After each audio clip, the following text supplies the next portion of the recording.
Buenas, mi nombre es Germán Alberto Belmonte Castañeda, estudiante de segundo semestre de la Maestría en Educación de la Corporación Universitaria Minuto de Dios, asignatura Pedagogía y Currículo. En este video contestaremos ciertas preguntas teniendo en cuenta la lectura del libro Frankenstein Educador de Philippe Miro, en el que miraremos cierto capítulo llamado A la mitad de recorrido por una verdadera revolución copernicana en pedagogía. Responderemos primero la siguiente pregunta.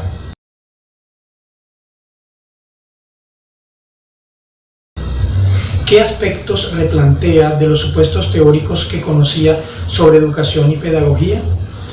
Posterior a la lectura, notamos cierta evolución conceptual sobre educación y los aspectos que la componen, por medio de aportes hechos por varios e importantísimos filósofos y pensadores.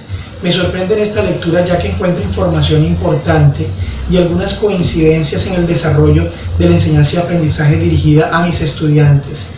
Es interesante en el texto el hecho de cómo reprueban la enseñanza al estilo tradicional, la cual es mostrada terriblemente esclavizante, encarceladora, con obligaciones, restricciones, normativa autoritaria, y no solo del estudiante, sino de la mente, de su creatividad, de su independencia, de su decisión de aprender, sin derecho de ser estimulado ni nada que se le parezca. Me sorprendió también el contexto histórico y la actualidad. Hay una coherencia, citado por el autor, en donde tajantemente muestra que ya desde 1892, Claparède dice que las lecciones debían ser hechas para los estudiantes y no los estudiantes para las lecciones. Posteriormente, en 1989, el Parlamento francés afirma que el alumno debe estar en el centro del sistema educativo. Luego, mirar la postura de Rousseau, en el que argumenta que todo en educación debe centrarse en el niño, en donde él es el actor principal de su propia educación. Es allí donde me sorprendí y analicé el resto de la lectura y coincido en que hacerlo de esta manera es crear el niño rey. Generaría en el futuro un estudiante dependiente, no dinámico, desprovisto de ciertos conocimientos elementales de destrezas, lo que sería de la educación un sistema de enseñanza y aprendizaje de caprichos. Esto es un engaño.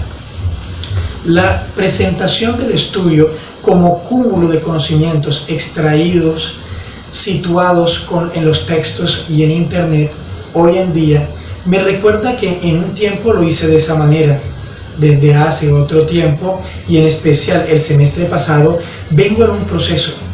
Yo siempre traté de pensar en la construcción del estudiante con una visión determinada y bajo un método determinado. Estos aspectos fueron reevaluados y empecé a mirar como puntos de replanteo que hoy, posterior a la lectura, sé que debe ser así, debe replantearse, ya que no se puede imponer a los estudiantes una manera de ver las cosas con un método. Pero algo que nunca hice fue dejar de hablar con los estudiantes. Trataba de convencerlos que debía ser por allí. Hoy sé que debo centrarme en estimular, motivar y convencer a los jóvenes para que estudien.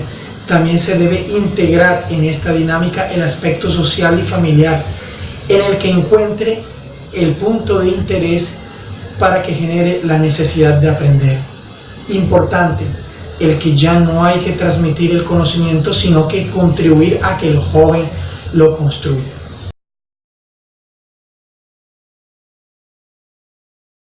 En la siguiente pregunta, que es la segunda, ¿qué aspecto de la lectura le fortalece en su práctica profesional?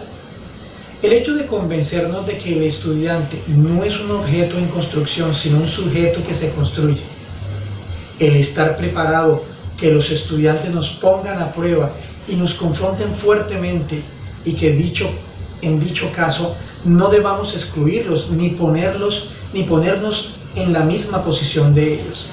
El pensar que no debemos moldear a nuestros estudiantes a nuestro gusto, sino dejar que ellos lo hagan libremente. Algo que vengo haciendo, pero de una manera espontánea, y es el acompañamiento y el espacio para los estudiantes, con el fin de que tengan confianza. Y por último, el entender que para realizar el proceso de enseñanza no es necesario presentarlo como un espectáculo, sino el modo como lo acoge, motivando las conexiones con las que ya sabe, considerando sus ideas anteriores. Cabe anotar que debemos abstenernos de enseñar y permitir que el estudiante realice su aprendizaje en función de un proyecto personal en el que realicen la reconstrucción de saberes y conocimientos.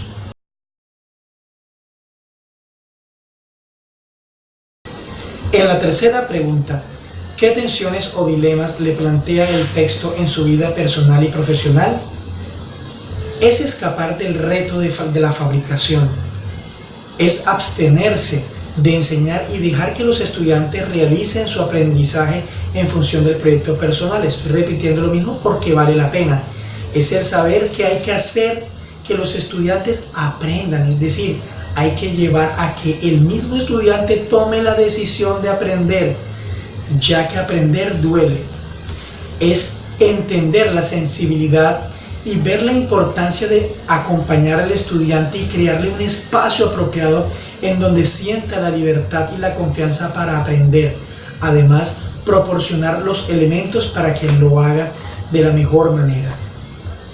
Es estar pendiente que sus espacios no teman por las equivocaciones, que no teman por el ridículo. La generación de la autonomía es uno de los puntos muy importantes y de mayor trascendencia, porque constituye una fuente de desarrollo de desarrollo integral y puedan encarar al mundo competitivamente. Para ello se requiere que el joven ejercite la apropiación de un saber y lo haga suyo, lo reutilice por su cuenta y lo reinvierta en otra parte. Bueno, es todo por hoy. Muchas gracias y hasta una nueva oportunidad.